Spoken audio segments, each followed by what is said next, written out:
All right, so breaking news coming in. Sheikh Hasina has slammed Muhammad Yunus-led government in Bangladesh for the rising atrocities against Hindus, minorities and over the arrest of Hindu priest Chinmoy Krishna Das.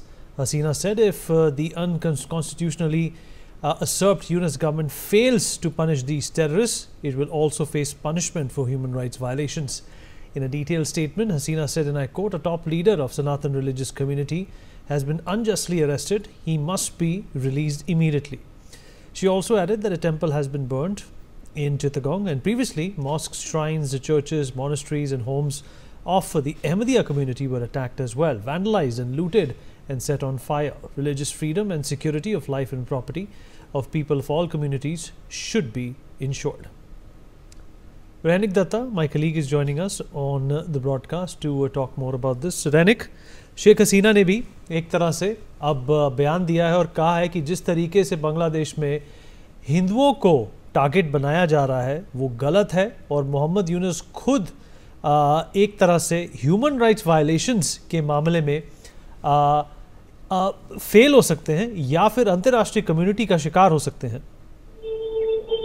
हाँ, एकदम देखिए, interim government जब से चालू हुआ है time period से अगर देखा जाए तो जिस तरीके से लगातार बांग्लादेश में माइनॉरिटी कम्युनिटी के ऊपर हमले का घटना घट रहा है, हिंदुओं का घर मंदिर तोड़ किया जा रहा है, लूटपाट मचाया जा रहा है और इस स्टेशन में जब आस्था हिंदू जो लीडर थे उनके एजेंस्ट से सेडिशन का मामला दायर किया गया और उसके बाद जब चिन्मय कृष्ण दास जी गए थे जो इस्कॉन का उनको जब गिरफ्तार किया गया, इसी के बाद ही अभी former prime minister Sheikh Hasina की तरफ से बाता दिया गया है।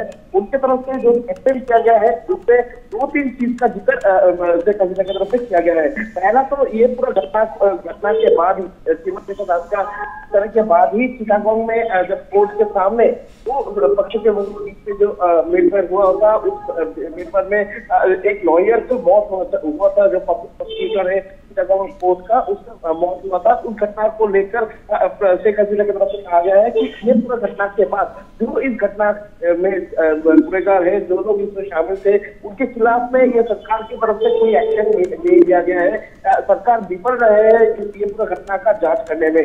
दूसरी तरफ अगर देखा जाए, दूसरी तरफ ये पूरा घटना के बाद जिस तरीके से लॉ एंड ऑर्डर सिचुएशन मुश्किल में पड़ चुके हैं बांग्लादेश में, लॉ एंड ऑर्डर सिचुएशन टूट पड़े हैं बोल सकते हैं और इसके साथ साथ ही जो आम लोगों का जो ह्यूमन राइट इसके ऊपर सवाल आ रहा है, उसको लेकर भी शेख हसीना की तरफ से ये स्टेटमेंट में बताया गया है।